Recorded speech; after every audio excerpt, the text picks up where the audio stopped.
केंद्र से मिलने वाले उर्वरक खाद को लेकर राज्य और केंद्र के बीच टकराव पुराना है। पिछले साल जितना ही सरकार ने केंद्र से खाद की मांग की, सरकार जैविक खाद की बात कर रही है, लेकिन सच ये है कि कई किसान जैविक खाद के बारे में जानते तक नहीं। जो खाद मिल रहा है उसकी कालाबाजारी से लोग परेशान हैं। जैविक खाद का प्रयोग और जैविक खेती करने के लिए प्रेरित करने के नाम पर बिहार सरकार पानी की तरह पैसे बहा रही है। बावजूद इसके राज्य के लगभग 80% किसान न तो जैविक खेती को जानते हैं और न ही जैविक खाद के बारे में। बिहार सरकार के कृषि मंत्री राज्य में खाद की किल्लत से इनकार करते हैं। कहते हैं अगर केंद्र नहीं भी उर्वरक देगा तो राज्य के किसान जैविक खेती करने लगे हैं, इसलिए अब उर्वरक की जरूरत नहीं है।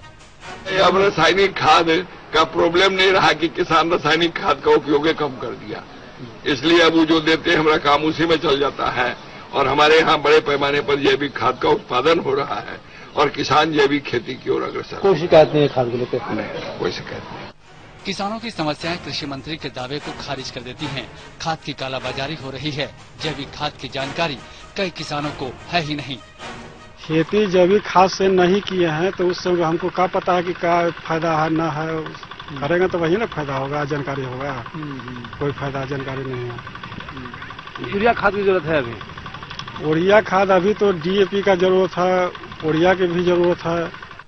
कृषि मंत्री कहते हैं उर्वरक की जरूरत नहीं है, लेकिन राज्य सरकार ने पिछले वर्ष जितने उर्वरक की मांग केंद्र से की थी उतनी ही मांग इस साल भी सरकार ने की है।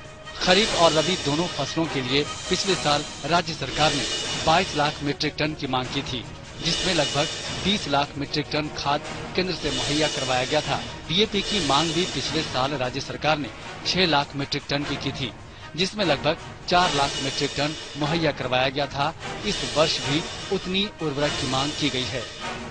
जाहिर है परिस्थितियां एक जैसी ही हैं। यही वजह है कि राज्य के किसान उर्वरक की कमी की समस्या से जूझ रहे हैं और ब्लैक में खाद खरीदने पर मजबूर हैं।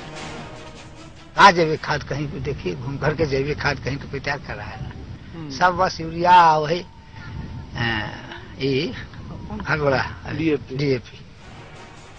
उधर बिहार की शिकायत पर कांग्रेस ने कड़ी आपत्ति जताई है।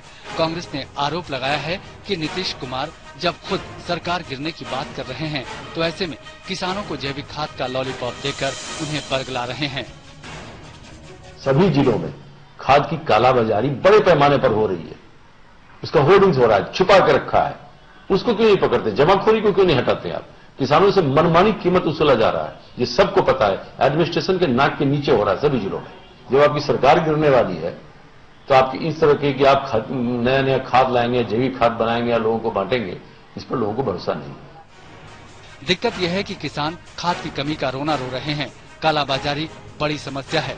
जैविक खाद के बारे में किसान जानते तक नहीं। किसान पसोपेश में है और सरकार दावे पर दावे कर रही है। आखिर समस्या हल कैसे होगी? क्या वाकई ये लॉलीपॉप है? समय के लिए पटना से रंजन कुमार मंगलम।